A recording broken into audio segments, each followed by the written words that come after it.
Hey everyone! Welcome back to my kitchen. Today, we were making a super flavorful pork barbecue steak in the oven. Juicy, saucy, and absolutely mouth-watering barbecue pork steak. So first, we will combine our marinade sauce. We start with 3 tablespoons of olive oil, half a cup of oyster sauce.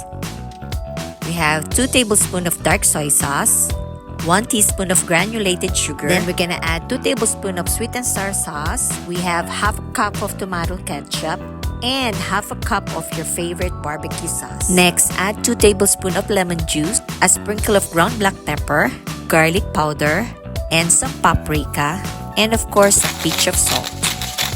Now mix everything together until it's well combined. Make sure to set aside some of the barbecue sauce mixture. We'll use that later for basting. Once your sauce is ready, add your pork and make sure to coat them evenly with the marinade sauce. Cover the baking tray with foil and it's time to bake.